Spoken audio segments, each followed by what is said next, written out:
Welcome back. So today we're going to continue with our Ordinary People Who Changed the World series, and we're going to read the story titled, I Am Abraham Lincoln. So let's go ahead and get started.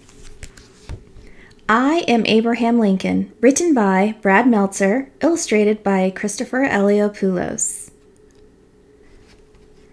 I am Abraham Lincoln. When I was little, even young boys were expected to work on the farm and hunt animals for food. Are you coming? I'll catch up with you later. I preferred to read. I also loved animals. When I was 10 years old, I saw a group of boys playing with some turtles. They found turtles. I love turtles. Look, it's making the turtle run fast. It's the fastest turtle ever. But as I got closer, I realized they weren't playing. They were taking hot coals and putting them on top of the turtles to see what would happen. To them, it was harmless fun. In that moment, I could have just walked away. When you're 10 years old, it's hard to do the right thing, but someone has to. Let this turtle go. What did you say? You heard me. Let it go. Those boys let the turtle go. Soon after, I wrote one of my first essays about how hurting animals is wrong. That may not seem like a big deal, but back then, most kids and even adults didn't know how to write. In fact, the state of Indiana was so new, schools weren't even built yet. I went to school for barely a year, total, but that didn't stop me. Using chalk, I practiced writing the alphabet on trees. I even wrote in the dirt of the cornfield. Abe, how's the corn coming? Great, Dad. When it came time to learning, my best teachers were simply books. I loved books so much. I once walked 6 miles, I'm serious, 6 miles to get one. 6 miles? That's too far for a book. Not for this one. I'd read while my horse was resting and while waiting in line at a local store, and in one of my favorite positions with my feet up on a tree. Before long, I had read every book in the neighborhood, from the Bible to Aesop's Fables to Robinson Crusoe. But one of my favorites? A book about George Washington. I'd even copy my favorite parts on pieces of wood. Did you know that George Washington was a friend of men? You're a strange boy, Abraham Lincoln. Yeah, but I'm going to be on the penny someday. What's a penny? When I was 22 years old, we moved to Illinois, where I met a group known as the Clary Grove Boys. Everyone in town knew they were bullies. I didn't like bullies, but I was the new guy. When they challenged me, I didn't have much of a choice. Think you're better than us? I never said that. Don't be chicken. Show us what you've got. Today, some might call it a fight, but it really was a wrestling match. Me against their leader, Jack Armstrong. Back then, the rule was, once you grabbed your opponent, you couldn't break your hold. Wham! But Jack did, so he could grab my leg and send me flying. I wasn't mad I lost. Everyone loses sometimes. What got me upset? He had cheated. You didn't play fair. Maybe you want to fight us all? Within seconds, they all surrounded me. They were waiting for me to back down or lose my cool. Instead, calmly and confidently, I told them, if I have to, I will fight. Every single one of you, fair and square. They knew I meant it. You're a strange kid, Abraham Lincoln, but you've got guts. You know, I'm going to be on the penny. What's a penny? Sometimes the hardest fights don't reveal a winner, but they do reveal character, especially when you're fighting for something you believe in. Still, not every struggle brought a victory. Years later, I saw a group of slaves chained together in a boat on the Ohio River. Back then, not all people were free. Some were slaves. Just because of the color of their skin, they were forced to work without pay, and they were treated terribly.